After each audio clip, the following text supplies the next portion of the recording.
Yo, Joey's here. The Fire won. Rudy's here. Oh, Houston's unstoppable. Nick is here.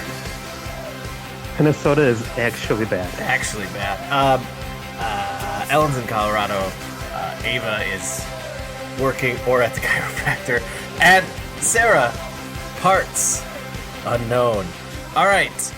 We won 2-0 at home against the RSL. Your scoring summary is as follows. In the 11th minute, Nemanja Nikolic.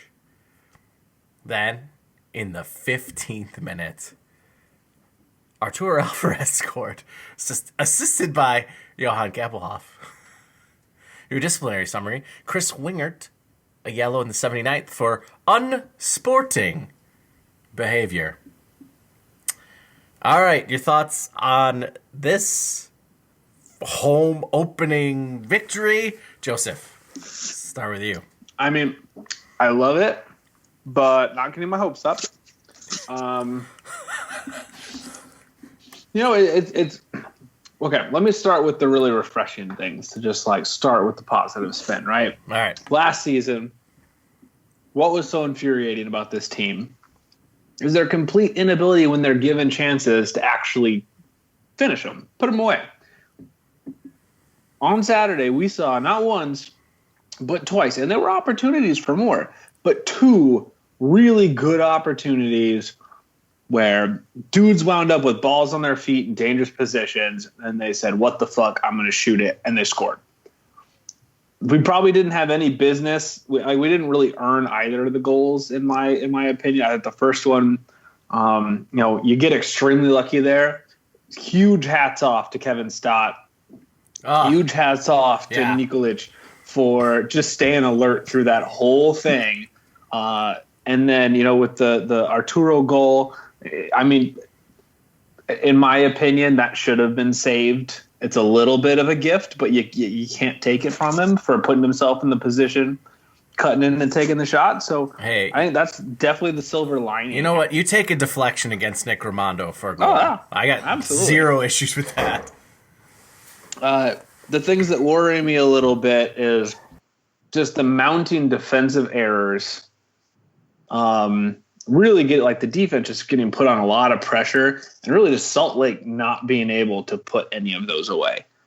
And like we saw that a lot against Columbus. We saw it a lot in this game. Like that's not going to last in this league. Like we're going to start conceding goals if we can't start patching things together. So I'm interested in that because I didn't really see that. So what? Give me an example, specifically, like the things you're talking about. Yeah, I mean, there's a lot of balls. I mean, we had an outrageous amount of clearances in this game. Hold on, I have the stat pull up. 62 clearances to Salt Lake's 15. We had a lot of clearances that were going into dangerous areas. Guys who weren't getting the ball cleared out of the 18. Guys clearing the ball into danger, which made me very nervous for a lot of the game.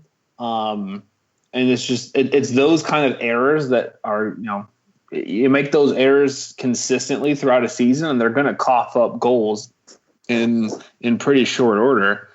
There was also a really interesting you could tell Dax was getting a little frustrated with the defense.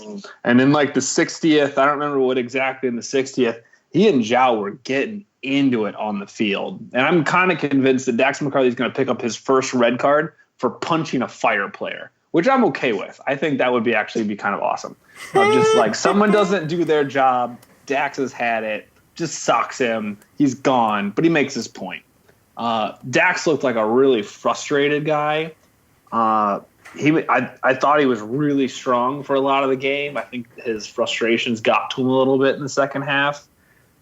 He started kind of, instead of getting back up and chasing down, if he missed a tackle, he started beating the turf and just those kind of things. Okay. But that was kind of my take on it, was specifically clearing the ball into dangerous places. And clearly there's not quite being that communication that there needs to be. Not that it's a fixable thing. I don't think like this is a huge issue, but eventually it's going to bite us. And so I think we've just been very, very fortunate over the last 2 games that we've not faced an opponent who were willing to really show us their teeth. Oh, no, that's fair. That's fair. I think we'll talk about Joe in a minute, but Rudy, your thoughts? The first 30 minutes I thought were delightful from the Fire. Then it just seemed like they kind of just started to fall back on defense and just relying on exactly what Joey said, just clearances and everything. If it wasn't for the fact that Johan was on his game on Saturday, we might not have won that game at all. So that helps quite a bit. Brendan Vincent as well had a fucking phenomenal game. Zhao is serviceable and he does things, I guess, well enough that he can stay in that position. Michael Harrington got attacked a few times. This is probably the best game as a Fire player I've seen him play, where he didn't fuck up more than 2 times, and he moved forward with the ball a couple of times and had a couple of decent crosses, I would say. Nikolic obviously not stopping for the offside by the linesman, and then obviously the goal happening. I still think Can I just say? Yeah, go ahead. I just lost it at that point. I could not imagine why that was okay. And then I immediately, I texted Gregg and Nick, and then I eventually pulled up Twitter and then just saw that little flick, because I was convinced that was a huge error. Yeah, we all were. We're all like, we're all like, wait, what? Not getting the replay, I was so confused. But please continue. Sorry, I butted in. I just got I was so mad, and then I got so excited at that just beautiful old, Kevin Stott just looks like that dad who's doesn't let his kids out past 7:00 at night, and but he has 1 beer at dinner, but he nailed that one. Yeah, drilled it. Him waving the play along is like you're saying he's that dad. He's telling all the kids, "Come on, kids, let's go. Yeah, let's just go. Don't mind him over there. Let's just keep playing." I still think Arturo is 1 bad game away from just flopping shit out of the rest of the season. You got a hard on for that guy right now. Yeah, sure, that's what you call it. Sorry, man. Wow. The guy scored a goal and he played pretty decent defense. What else do you want out of him? That's peak Arturo right there. I want something that's not Arturo. Okay, it's that's 100% telling me fair. What else would I expect out of Michael Harrington? Well, not Michael Harrington. That's what I would expect. I got it. Yeah, delay disappointed a little bit, but it is what it is. Can't complain too much, except like I said, we got to attack a little more in the second half, or just once we have a lead, and I think that'll help the pressure on the defense. I mean, Bava looked actually decent this game. He did. We were up 2-0 in 15 minutes. I mean, I struggle a little bit criticizing a little bit of that mentality, because it's you're up 2-0. You're not going to press a ton at that point, and you're just going to force them to try to make their impact, and they failed to do so. Anyways, Nick. Yes. Your thoughts, please. I kind of liked how this game played out. Obviously, scoring twice in the first 15 minutes is good. I like that. I think we can all agree about that. And yet the second half was a bit concerning because of all of the reasons stated. The poor clearances that either went right back to Salt Lake or to players who didn't know what to do with the ball after the clearance. I saw there was one occasion when Alvarez got the ball on the left, and David Accam, instead of running wide into space to provide an easy outlet, ran towards the center of the field where all of the other defenders were and expected to get a pass. And Alvarez really couldn't find him and pass it, and then just lost the ball in his own half. I mean, just being smarter about things like that, and not exactly looking for the counter-attack pass, but just a pass to help relieve the pressure. That's something that this team needs to do better so that they don't lose the ball in their own half on a pressure situation.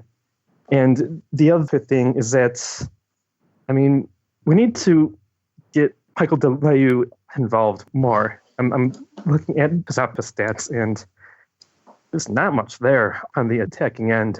In fact, he had 3 total passes from the beginning of the second half to the 60th minute. 3 passes. And of those 3 passes, he completed one of them, and that was the kickoff to the second half. So if as a player... Wow. It's a great stat. So if this is a player that we are depending on to feed Nikolic or to, help create taking chances, we need to find him better or have him find the spaces to get into to get the ball better. So he's someone that we should look at to maximize his effectiveness in the games going forward. Can I give an unhelpful hot take on Michael DeLayu? Yes. He has become his stock in my book has raised dramatically. On the sole purpose of, I heard there was someone who made an MLS fantasy team called DeLutang Clan.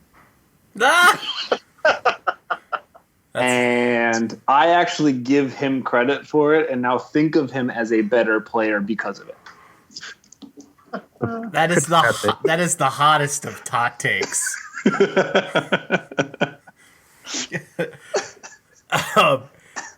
So I feel like part of my relaxedness about the second half comes from the way I saw or got informed about the game. I was in Madison. I took my nieces to the Susical. We left at 2. Apparently, the Fire blacked out in Madison, which was news to me, as I'd watched the game there several times previously. So I couldn't actually see what was going on. So when I lost signal, it was halftime. It was 2-0. I fully expected to walk out of the Susical and see 4-2. We fucked it up. I was just we're gonna fuck this up. I just put it in my pocket, knowing I had predicted 2-0, and feeling really confident on Monday. And during the game, I was like, this is gonna be a disaster. So I was pleasantly surprised when I saw the final score. And then I watched the game, and I see what you guys are talking about. But I feel like there's some good positives. Did we play great? No. We still shut a team out, and we won 2-0. And I get what you're saying about some of these errors. João Mira played like he's going to get benched next week or the week after. He is not long for the starting lineup.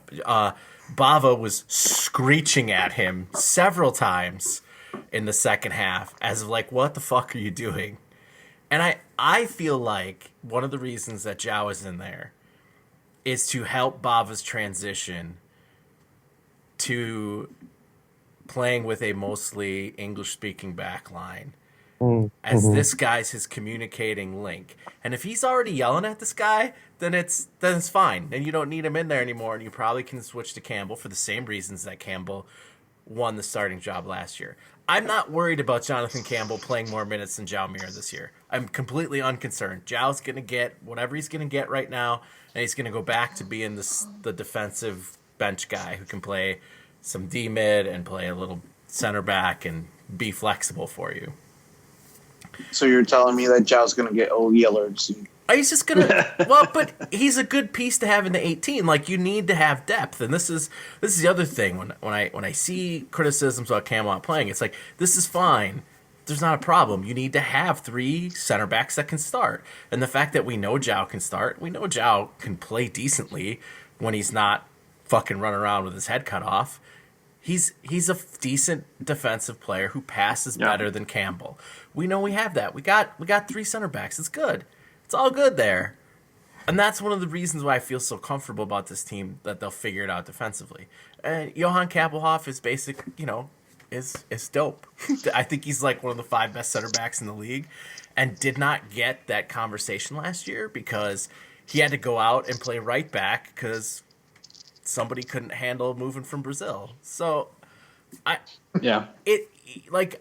feel much more comfortable that it's going to be fine. I prefer Campbell next to him. I prefer Zhao on the bench, but whatever, that rotation will work itself out. All kudos to the guys for like finishing those shitty chances that they got. I mean, they were 2 garbage goals, but it's nice to win ugly. Like, we haven't won like disgustingly, like, now we won ugly and then we shut this team out. We should have beat them. Yeah. I mean, I'm refreshed by the fact that we're getting points while we're not playing at our top level. And I can see an improvement from week to week. That's where I'm excited. But I 100% agree with you guys about the some of those passes. After you said it did jog some of my memory of like, there was some garbage. There was a lot of garbage clearances, and David did not have a good second half. But that being said, I mean, being up 2-0 early does tactically change the way this team operates. It did. And the few times we were winning games last year, it absolutely changed the way they played. I thought they played better than they did last year being up. That is a very low fucking bar. I will 100% give you that. That is a low bar, but that low bar has been cleared and has now been set slightly higher. Yeah. I think there are like 3 things that were different about this team or this game that we were missing last year that I'm really excited about. One is, like, Dax is going to buy this back line some time. That dude was tackling the fuck out of some people.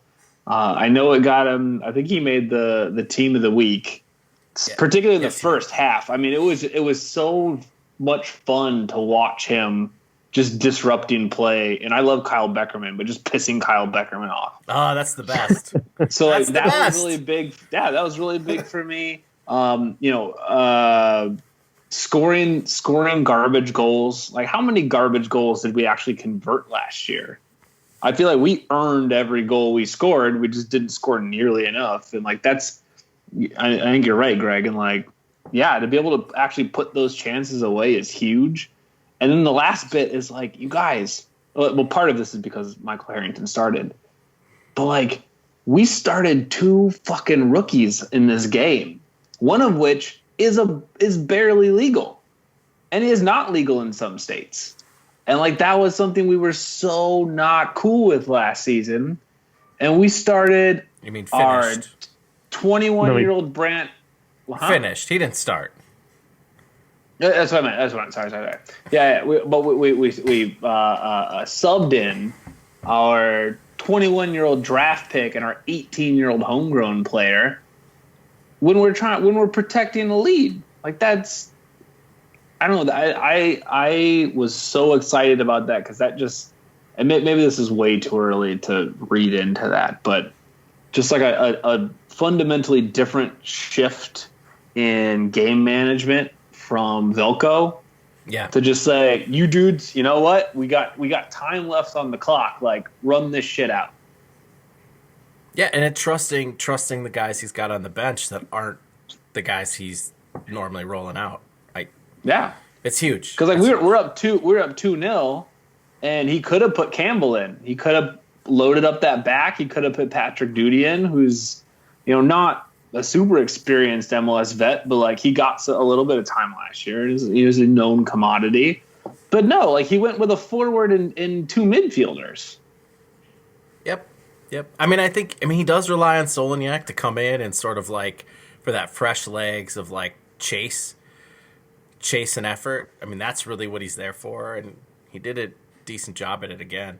I do want to circle back around to the fact that Brandon Vincent is a fucking indisposable part of this team.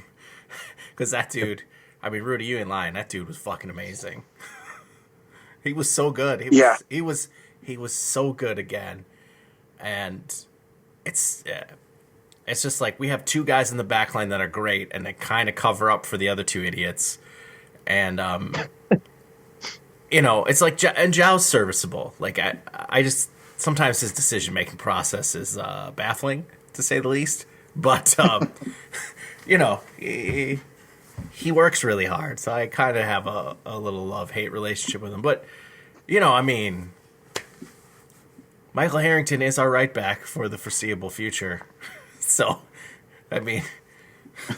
there's no changes coming right now. Speaking of people who work really hard, did anyone else know Chad Barrett was still in the league? Hell yeah, I did, baby. Yeah, I did. Of course, I'm going to know he's in the league. Jeez.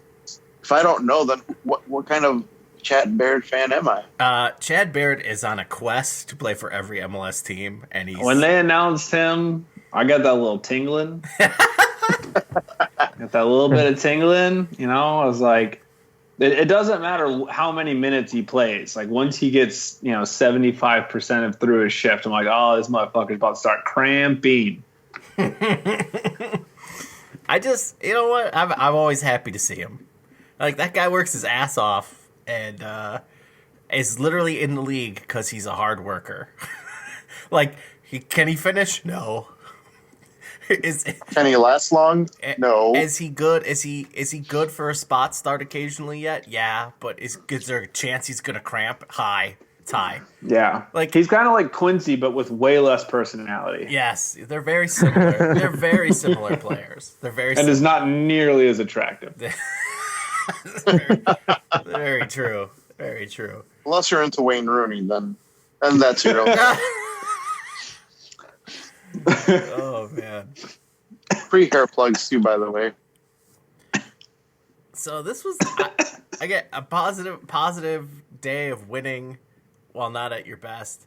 That is interesting to hear about Dak screeching at the defense. I can only assume screaming at Zhao because Zhao was a disaster. Oh, yeah. It's worth just rewatching.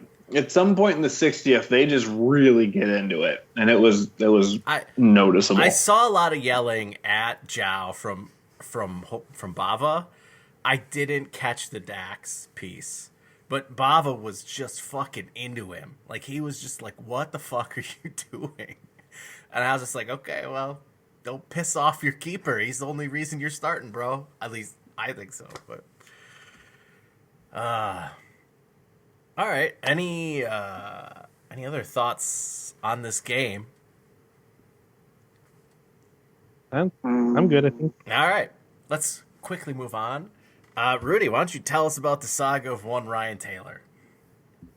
Well, one Ryan Taylor played as a trialist against Tulsa a week or two ago when they were in town, when they announced the partnership between Tulsa and the Fire as our USL affiliate. He played there, and then he played the full game against Indy 11 on Sunday in a closed scrimmage, and they said today, thanks, but no thanks. You can get the hell on out of here.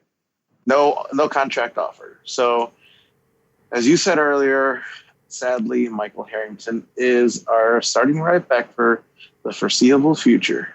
We'll see what happens. Hopefully this opens an avenue towards acquiring perhaps a domestic player, one that will not be a backup and also use an international slot that you don't have. That would be good. So, in further interesting roster management news, the TAM list came out.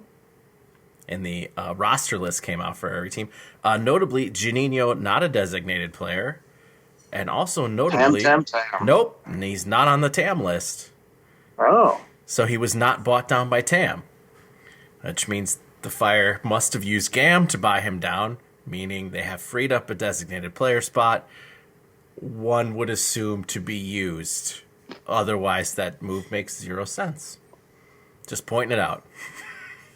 I was very confused. Is that move made to make room for a man named Sam?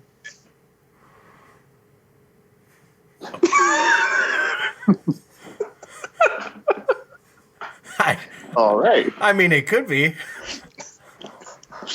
it was a really lame Tam Gam Sam joke. It's they happen. Wow. That's incredible, Joey. I was like, well, we're signing Lloyd Sam at a designated player. I'm like, are you out of your mind, Joseph? That's where I went. Too much wine this evening, Joey. Oh, wow. I love Am jokes. I'll reach for him if I have to. Sweet Jesus. Wow. That's incredible right there. Speaking of signings, can I just like breathe life into a rumor? Dude, yes. Like here's the rumor that I'm kind of like fondling around. So we are a team that the league gives zero fucks about. And there are a bunch of new teams in the league and new stadiums, and they gave us the All-Star game this summer. Tell me why that all roads don't lead to we are going to sign someone huge in July that the league already knows about, and we are going to become the vehicle of the MLS marketing train in the second half of the season. Chicharito's coming to the fire. You heard it here first. I thought you were going to go with Bastian Schweinsteiger. Fuck that guy. Since that thing came creeping back up again today. He can't fill Soldier Field. Nope. But Cheech can. Yeah, he can. It's interesting you bring that up, Joey, because I've been shocked about that entire thing because it doesn't make any fucking sense. Why isn't the All-Star game? Now it kind of does, though, doesn't it? Well, yeah. I mean, like, I know. That's where I've been going with it. I just feel like there's that the reason it's in Chicago is there's a big July announcement related to the club in some way, shape, or form, player or otherwise. I don't know what it is. I can't tell you what it is. I only have speculation. But, you guys can speculate amongst yourselves. Look, it's either Chicharito's signing or Blanco's buying. With all that mayor money. I am so fine with either. Cuauhtemoc for owner. Yep. See. That would be incredible. Also, one thing I would like to touch on. Apparently some asshole above the tunnel, some players were going in, screeched something about playing Serbians and not starting Campbell. And I just want to say, you, sir, are a piece of shit motherfucker. Fuck right off. Is this like an immigrants coming to take jobs sort of? Yeah. It's like that. He's like, he was yelling it at Paunovic. Apparently, it's like you play the Serbians, but you won't play Campbell. And then he said some, not like a real curse word, but just sort of insulted him after that. So fuck that guy, whoever you are. Fuck that guy. If you know that guy, pass this along to him. Fuck him. Seconded. Third. Because that's some bullshit, and we don't need that. We won the fucking game, you fucking prick. We won the game. Our Serbian kids got in. Yeah, they're both Serbian kids. Who gives a shit? They're both domestic players. Who cares? Welcome to the United States of America and soccer. Like, I can't even fucking believe you're at the stadium, and that's a problem for you. Like, what the fuck have you been watching the past 20 years? Apparently, also, nothing. And like, national origins aside, like, let's just take this on the value of their names. Okay, you're talking about a Jonathan Campbell. Yeah, okay. We're talking about a Brant Bronico. Brony bro. Georgi Mihailovic. Those are like the coolest names ever. You can't like. Yep.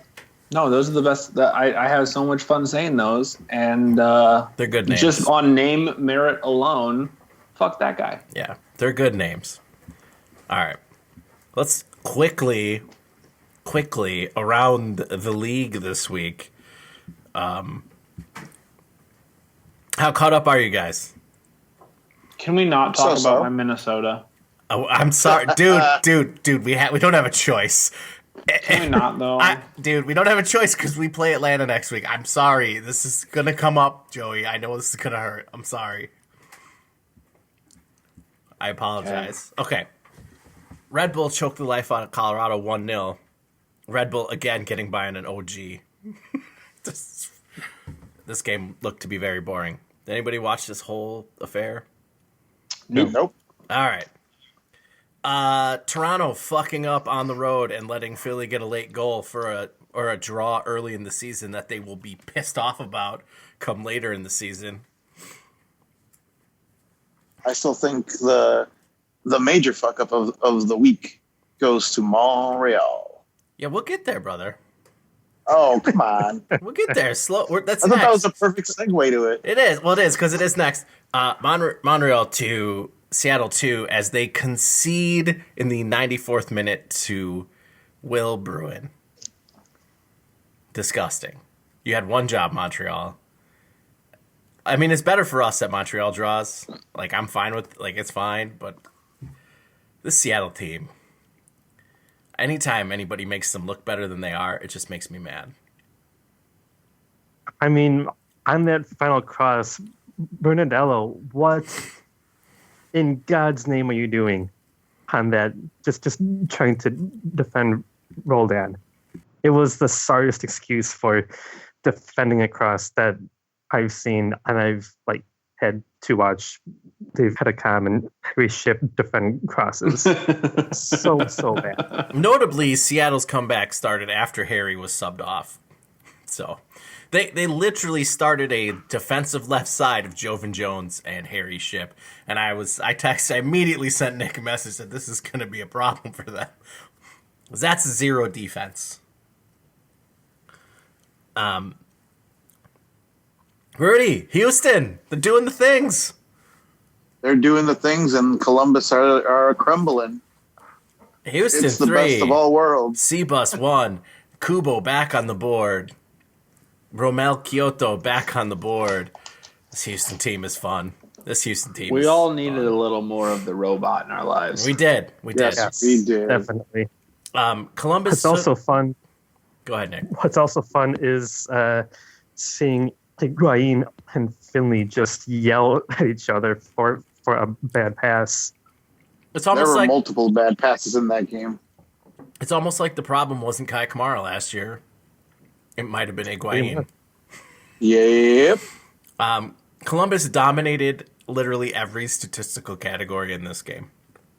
Except the score. Except the goals.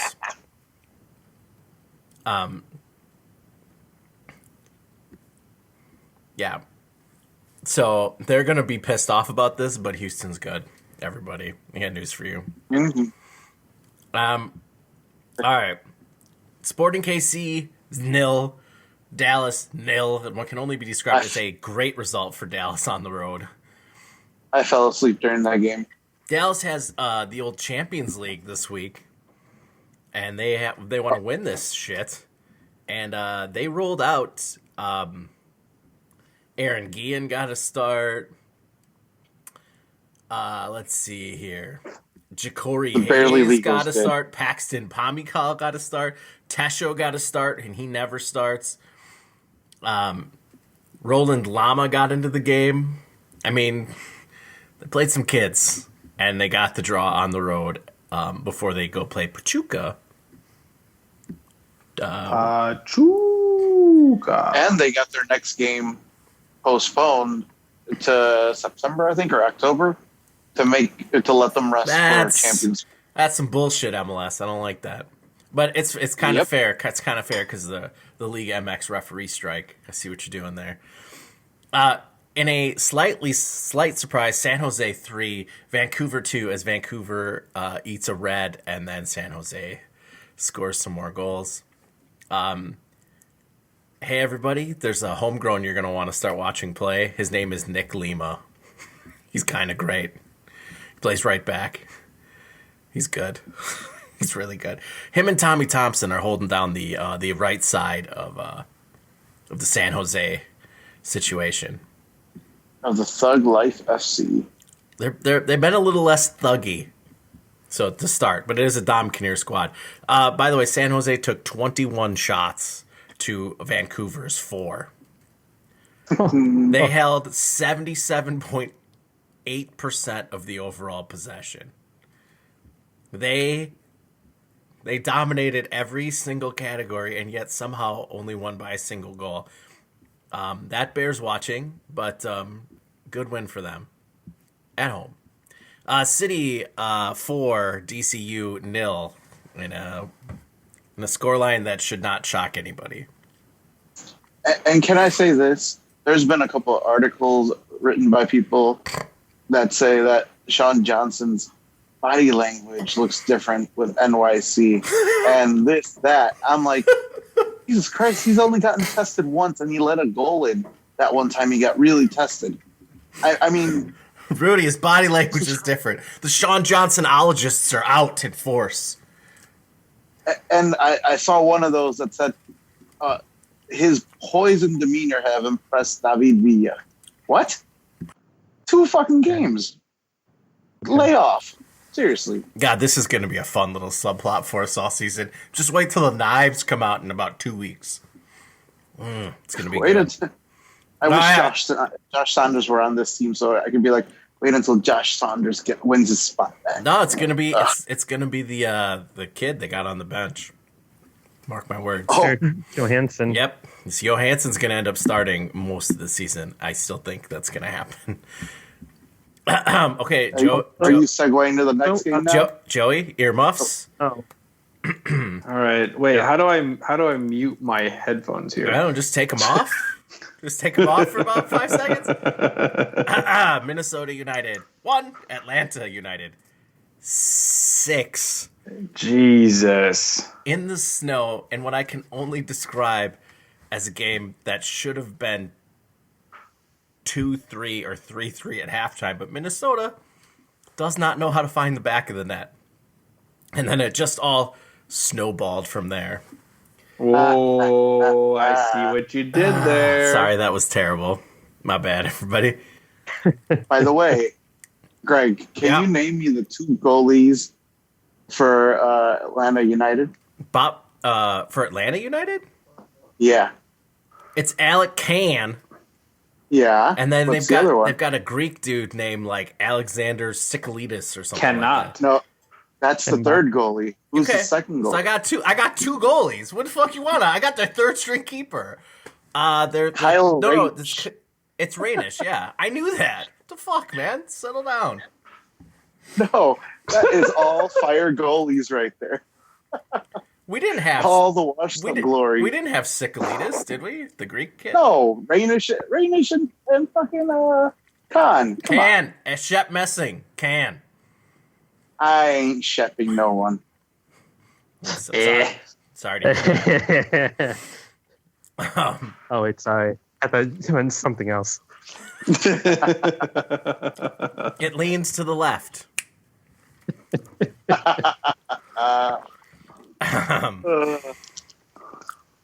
LA Galaxy 0, Portlandia 1 in a very fighty, good game where Yellow Van Dam attempted to kill men twice and they both dove and he got ejected for being an asshole. Anyways, yes, Joey.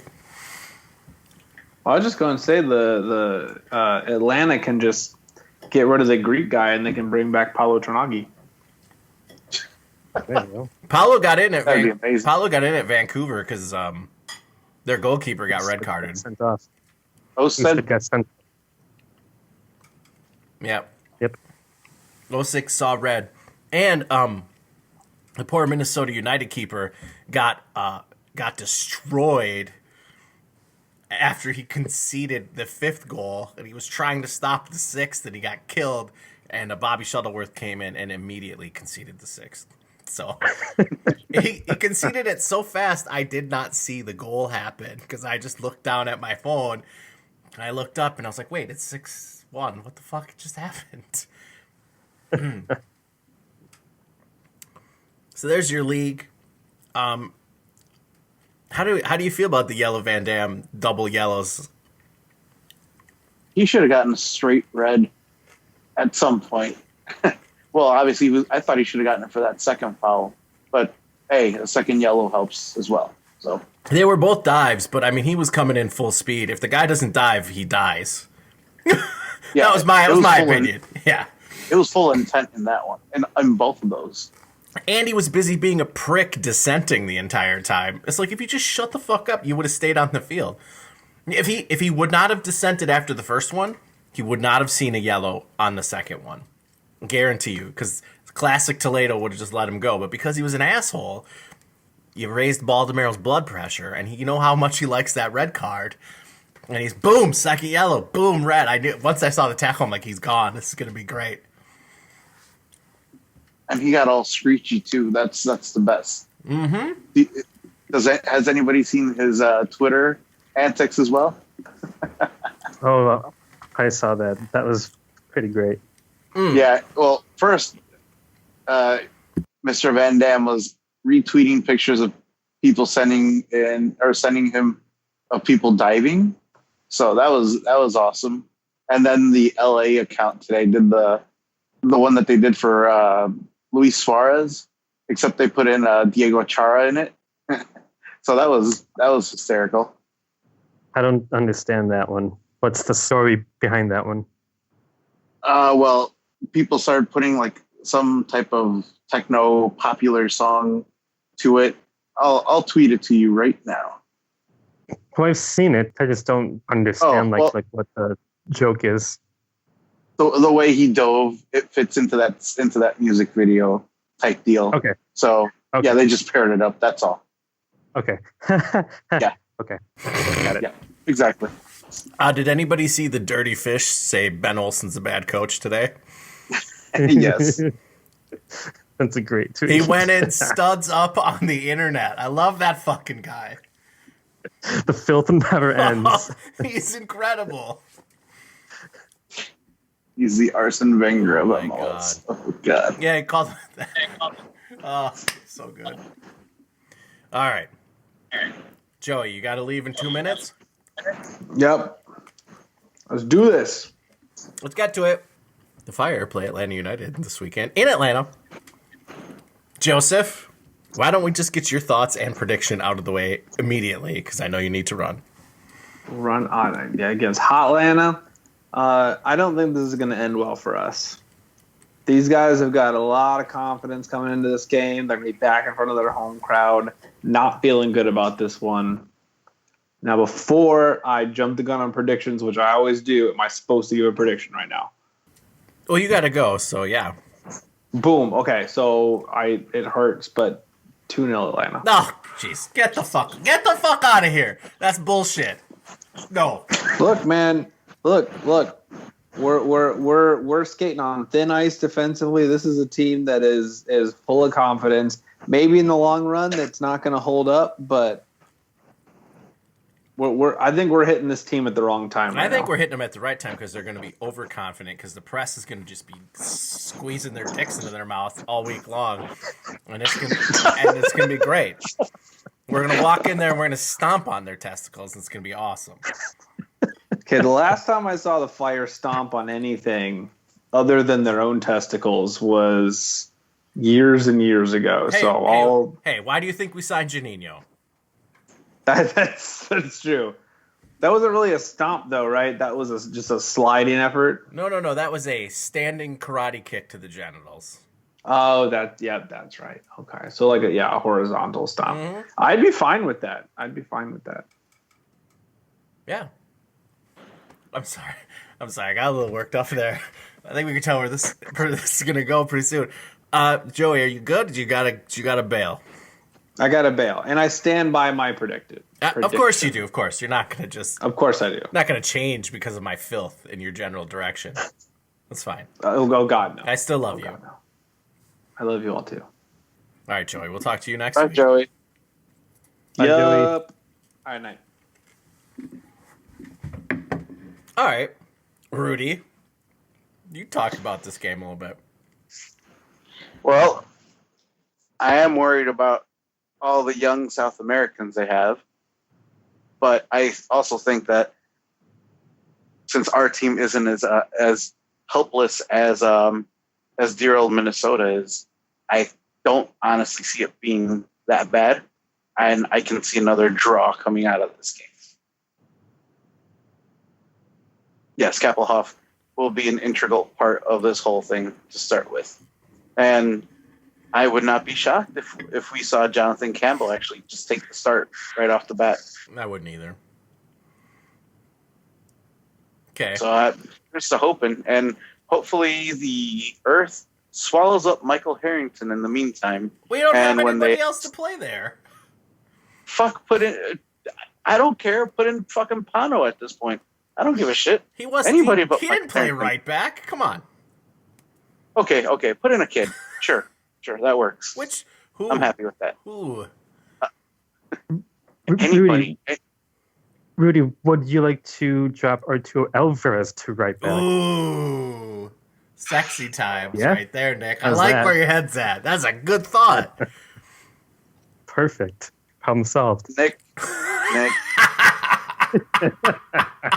He is literally. He's literally the only other option. Like that, Nick is 100% correct. That's literally the only other option.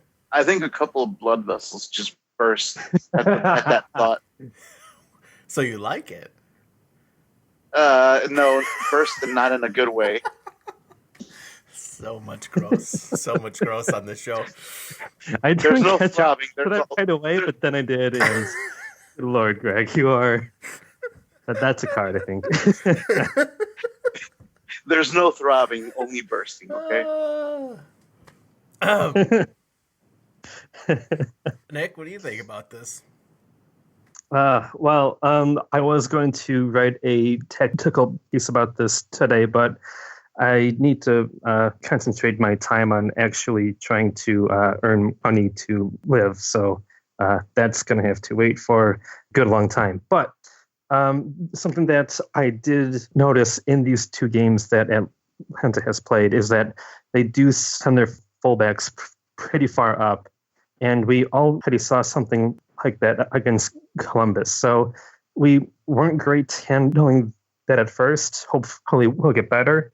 It seems like Atlanta likes to go through Greg Garza more than Tyrone Mears. So that means our right side of the defense is going to be tested, which should burst Rudy up pretty good.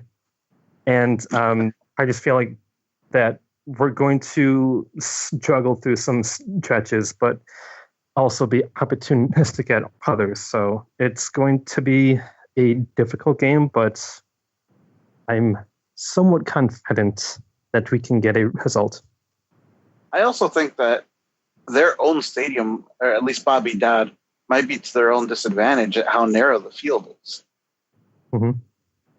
Yeah, I think it just doesn't allow them to just play as freely as they want, if that makes any sense. It just doesn't. Yeah, it just doesn't play to their style that they're trying to play. At least I think. Yeah, they're a fast team, and they would want their fullbacks to spread the field out. So if their field isn't very wide, then you're correct. That curtails both of those strategies there. I think we're going to fuck them up. Physically, we're going to take it to them. This is a very soft team. You know, like getting hit. They did not respond well when the physicality was up by Red Bull in the second half of that game. They've not seen a quality defensive midfielder yet. We have two of them. Arguably, they've not seen they'd have to play the French filth, who filthed it up.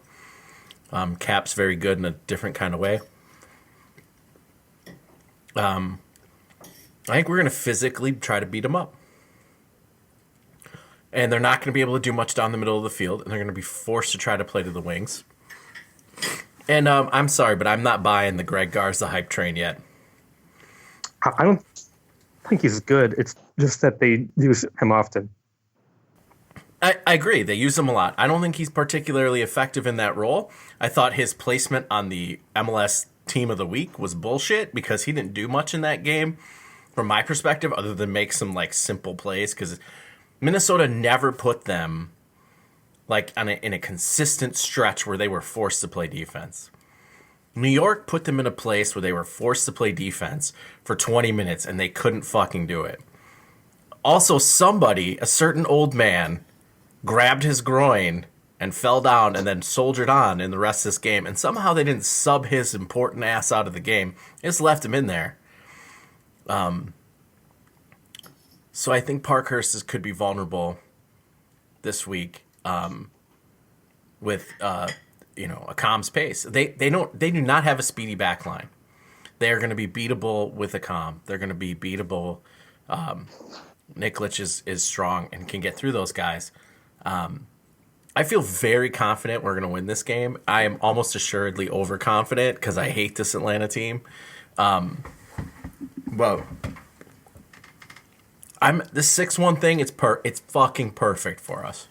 If they would have won 3-1, where they'd have been like, yeah, we kind of fucked up, or 3-2, conceded a couple late goals, it'd be different. They'd have a warning sign. They'd have like something to bring them down to earth.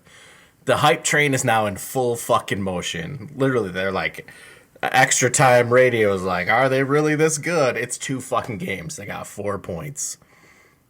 Or 3 points. They lost at home to a retired Red Bull team who had Champions League duty already. So I'm just not buying it. I think all their flaws are there, and we can exploit them through the middle of the field with their defensively soft. Also, I look forward to Carlos Carmona trying to not get red carded against Dax and Juninho. That should be fun. I think a lot of the mental matchups here work in our favor. So I'm confident. Also, I feel like this is a game you have to win if you're the Fire. You have to go in to an expansion team's house, beat them up, take their points, and go home. This is an important game to see where this team is at mentally. The Fire, that is. Can they go in and do that right now? And it's going to be a. Go ahead, Rudy. I was going to say it's a statement game too, playing in a somewhat hostile territory, 35,000 people or more, just them screeching at you. But if you can pull this off in a situation like that as well, that says a lot about the team and how it's developing and coming up. And man, if Juninho and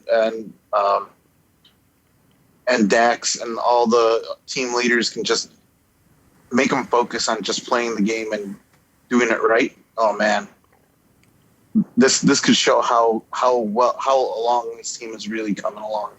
And this game is important.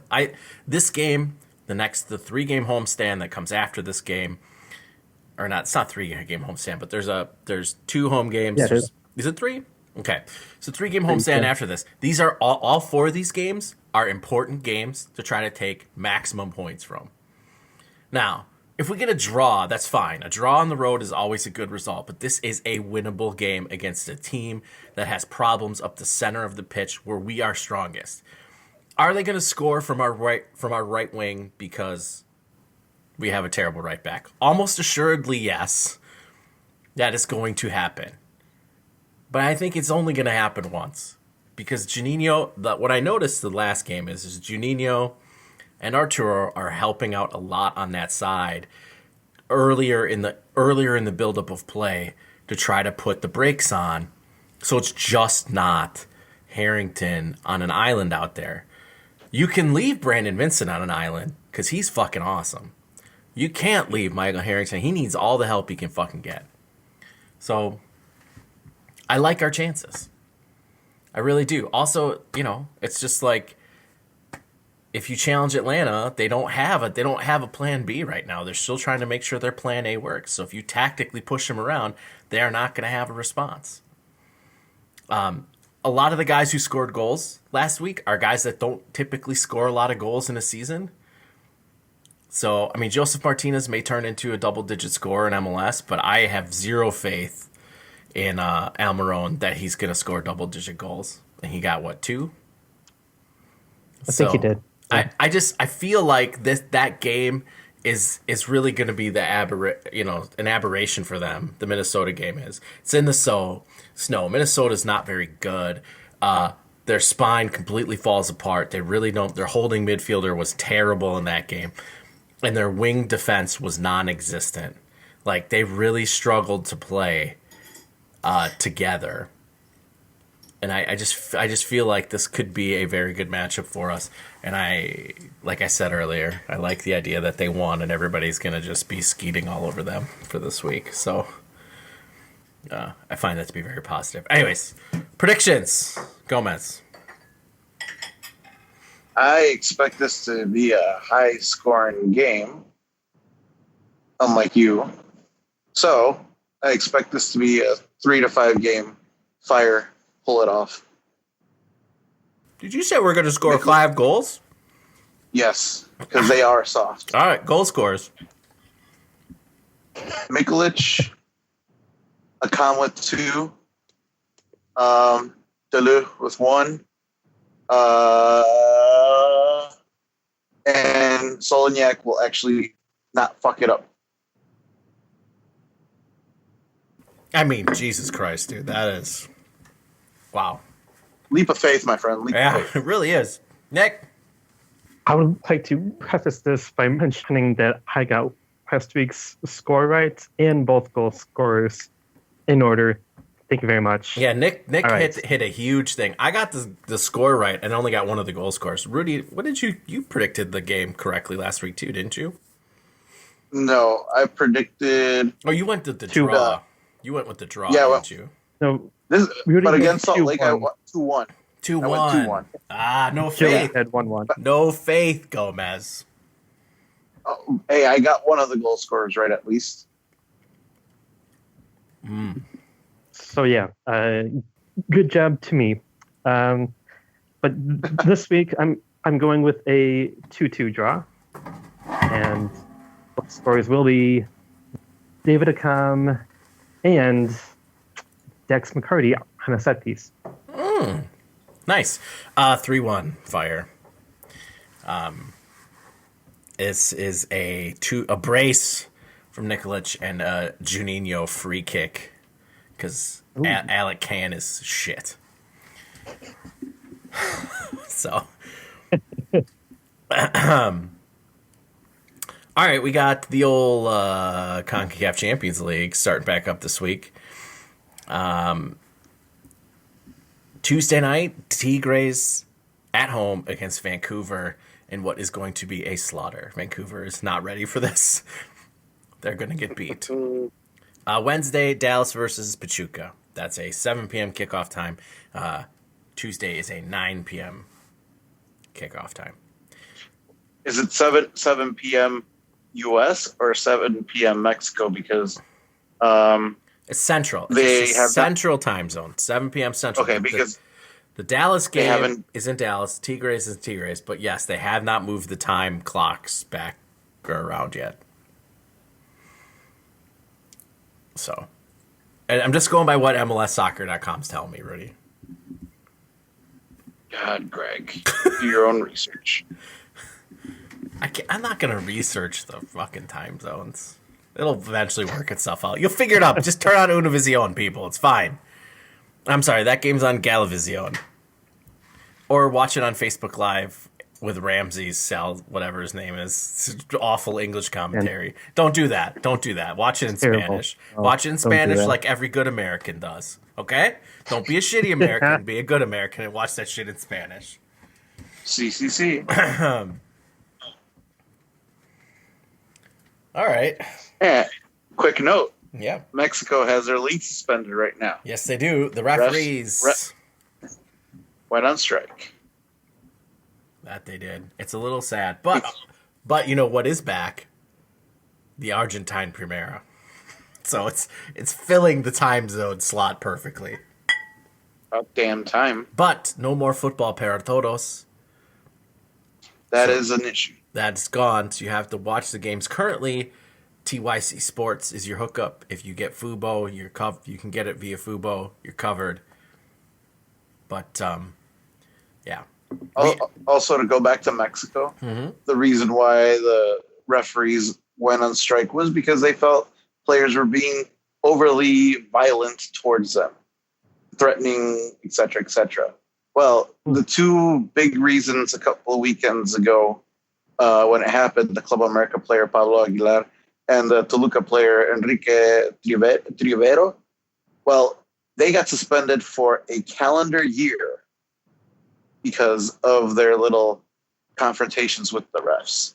So, yeah, that's pretty hardcore. Yeah, a full year suspension. They were trying to stop the strike, though, with those suspensions. No, if there was never going to be the threat of the strike, those suspensions never would have come down. And you know damn well as I do, the second those referees would have signed back up, those suspensions would have been whittled down on appeal. Yeah, they're already in appeal.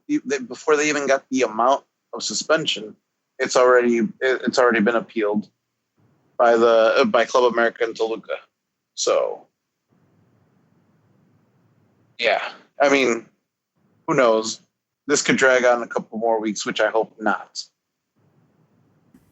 Yeah, let's hope not. This starting to put a drag on the old Sunday, not being able to double fist MLS and League MX. It's a bit of a problem. All right. We got anything else tonight?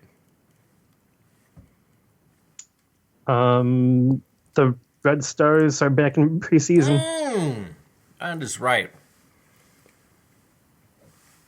They are. They got a new logo this year. If you care about that kind of stuff. I'm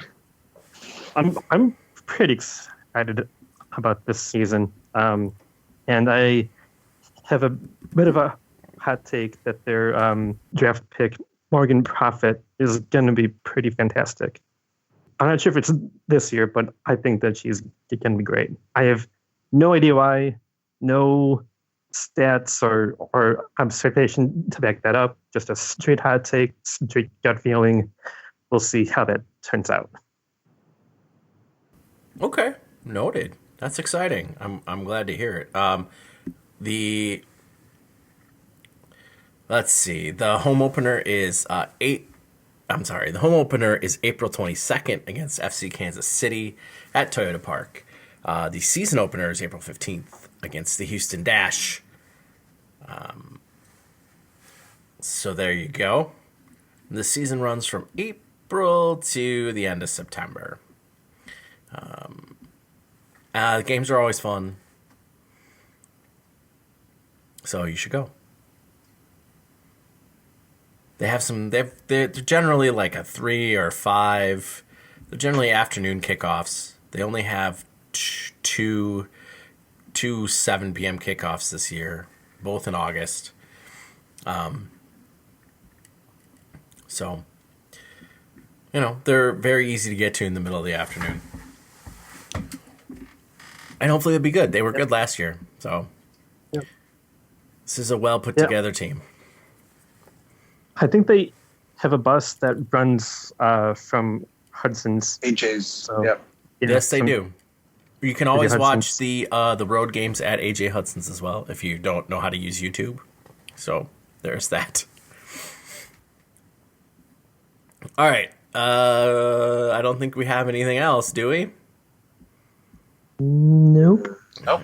Checked off all the things I wanted to do on this show. All right. I'm pretty good. All right. For Rudy.